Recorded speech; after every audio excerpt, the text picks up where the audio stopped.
共にもう一度立ち上がれ絶やさぬより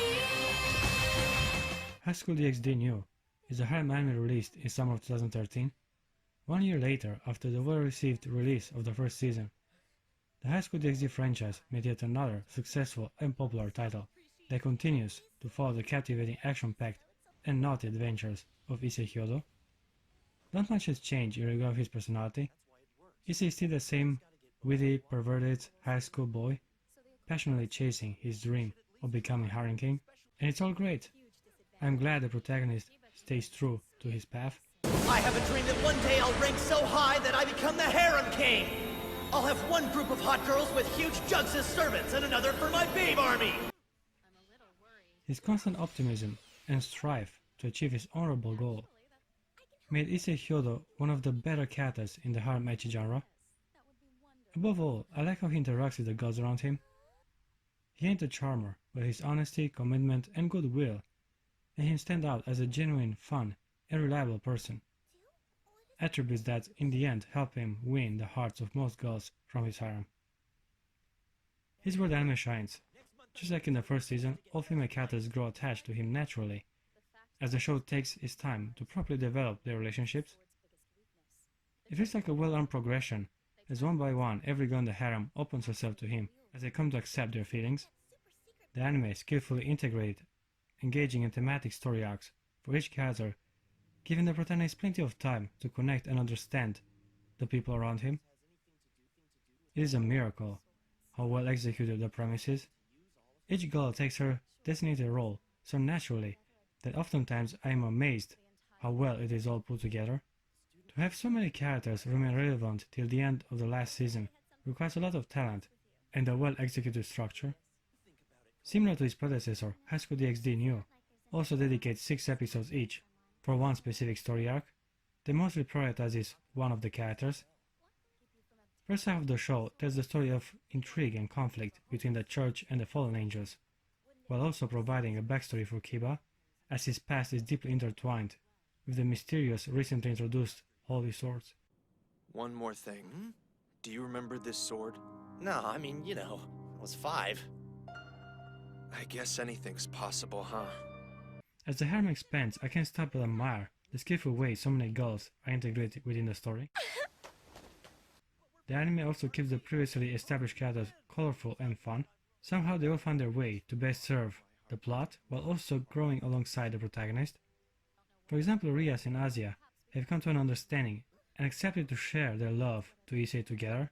They were both well developed in the first season, and now they probably take their place in Issei's harem. Now that she's hanging out with Rias, Asia's sex appeal has gone through the roof. Not that there's anything wrong with that. I like this feeling of continuity, as Rias and Asia have previously overcome their struggle. They are now free to follow their dreams and desires, which led them straight to our protagonist.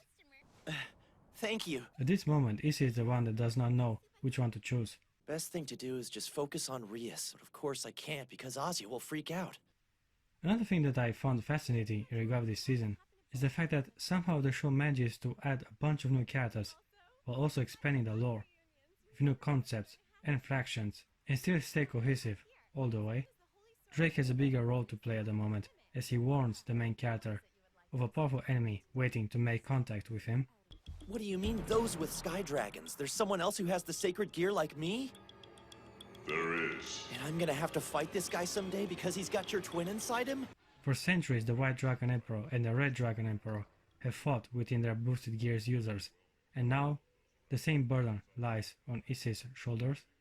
So yeah, we basically have a main antagonist for our protagonist now. Someone that can match him in strength and skill while also pushing him to reach his full potential. This was a great addition to the story, as Issei's strength is directly influenced by his lust for the female body, which works perfectly with the premise of the harem genre. The anime has a lot of well-placed hints and foreshadowing in regard with upcoming character reveals and events. The writing is solid, guys, and it often has some clever moments. When Zenobia first presented herself to the members of the Occult Research Club, she also had a fiery exchange of dialogue with Asia Argento. She considers her a traitor because Asia has abandoned the church and above all, is now devil. Of course she's not okay. She went from being a saint to being a devil. That's about as far as one can fall. I really enjoyed that moment, as Zenovia will also come to question her faith later on into the show. But more importantly, her accusations end up strengthening Arya's resolve and trust in the main character. Issei proves again he starts in a shonen anime, as he defends her friend in a rather cliché manner. Issei, no! Stop! Don't do it! Everything's okay. You have no right to call Asya a witch! I don't want to hear it! You pricks are the ones who decided she was a saint, not Asya! I also like to mention the other holy sword wielding beauty, Irina. At first I thought she was gonna join the harem, as she had a connection with the protagonist ever since childhood. How could you forget this face? It's me! Right. But no, Zenovia is one that has change of heart instead. Her dull stare, calm voice, and surprising insistence on making babies with Issei make her one of the more colorful and interesting girls in the harem. It's cool, but let's not talk about this here. I brought you something. Keep these with you for the next time. It's a shame Irina does not join the fun. She was cute and attractive, while also being a bit strange. It's not enough that you've turned into an evil devil, but your heart is filled with such extreme wickedness now. Dear God, I pray that in your divine wisdom you will never forgive this sinful pervert! Preach it, sister. Talking about cuteness, I can't help myself but also mention the petite catgirl Koniko. Just like before, she's condescending towards Issei, and often tries to make his life harder, sometimes even rooting against him. Seriously, watch out for that pervo jerk because he has the power to blow away a woman's clothes just by touching them. What? They're clothes? Konako! Why are you giving my secrets away to the enemy? Because you are the enemy to all women.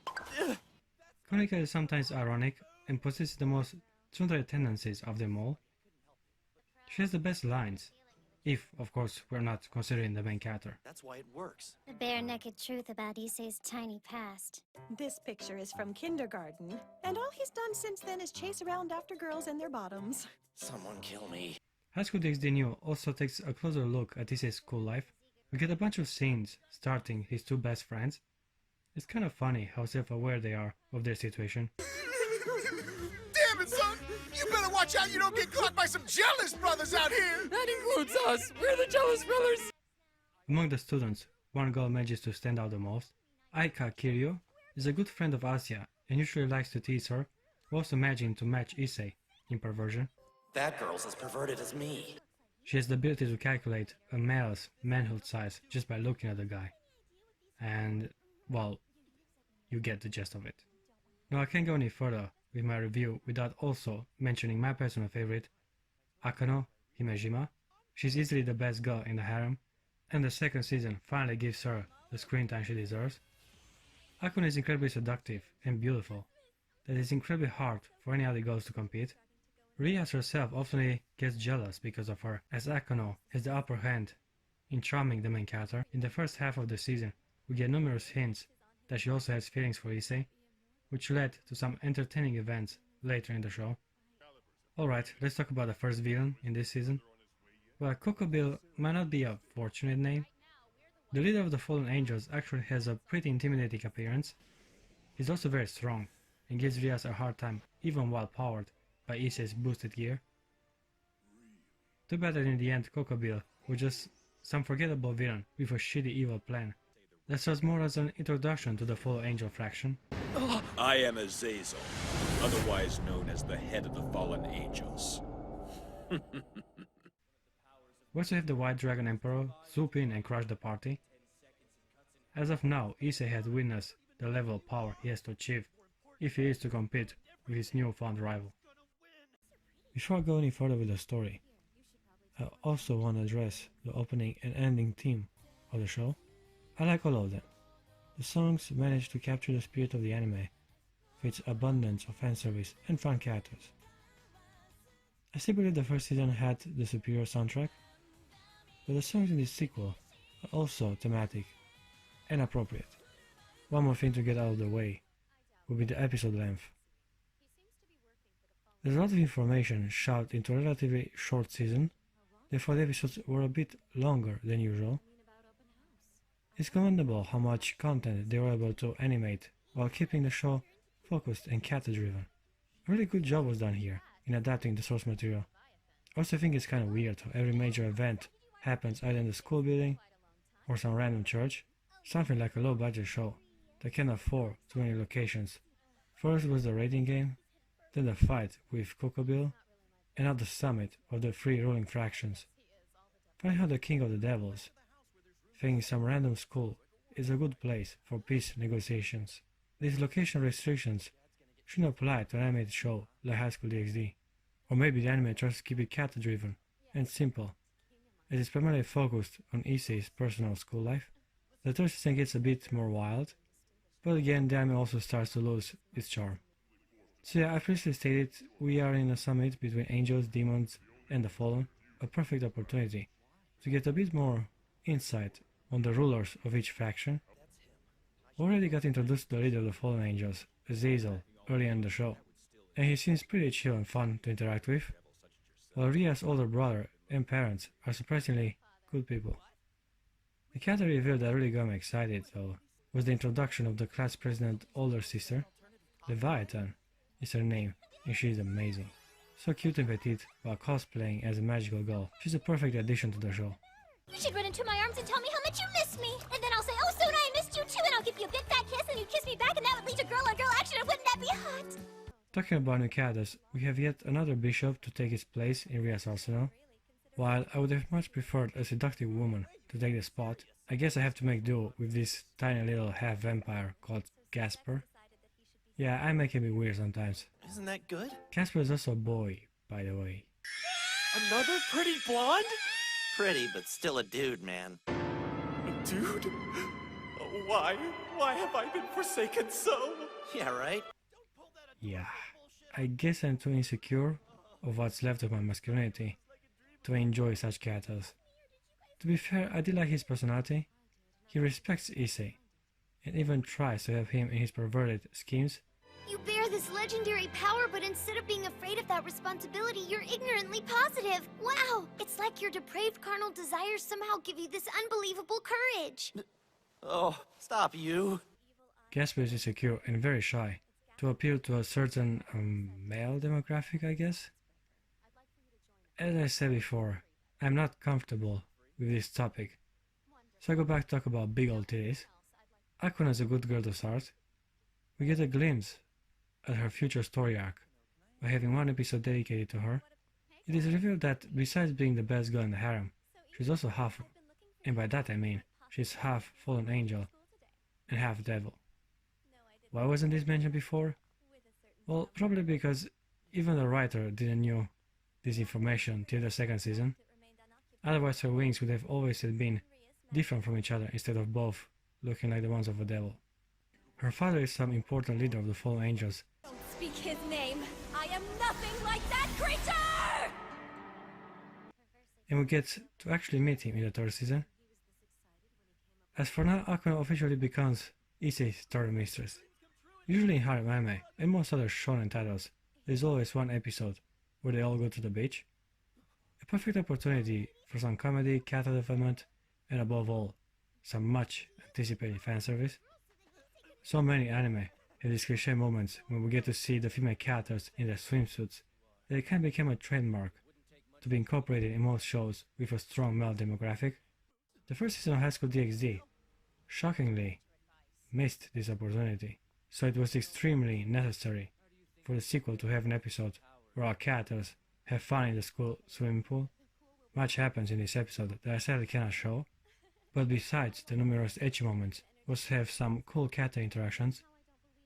We learn that Konoko is slowly developing an attachment to Issei, while still remaining the same sarcastic and unforgiving girl I came to appreciate. I love cleaning pools. I live for it. Raise your hand if you can't wait. Raise two hands if you're just trying to be a pervert. Above all, Ria gets incredibly jealous because Akano is not trying to seduce the protagonist. Ria used to be the undisputed mistress of the main character, but now Akano has managed to captivate his attention. You don't have to be so jealous. You're still the favorite, silly. In my opinion, Akano way outclasses Ria in charm and sex appeal. She has game on top of beauty. Okay guys, let's go back to the story. While the summit between the three ruling fractions gets interrupted by some forgettable villain with a generic army, we also get to witness the much anticipated fight between Issei Hyodo and Valley Lucifer. Two dragon emperors fulfilling their destiny of fighting each other for supremacy. This is how you end the sequel. Every aspect from the original was improved and further developed. I think the battle against Razor was well executed, but this one is just amazing, visually powerful and engaging, as the show kept on building up for this very moment. Nice to have some satisfying payoff near the finale of the anime. Okay guys, I give Highschool DxD New an 8.8 out of 10. This is a great anime, well structured, action-packed and full with interesting and fun characters. Every aspect from the previous season was improved or enhanced, fanservice included of course. I very much recommend this title. There's still so much for me to see. So many more girls. Boobs. Booties. Soon. Get ready for me, girls, because I'm gonna fight until I'm strong enough to blow a chick's clothes off just by thinking about it!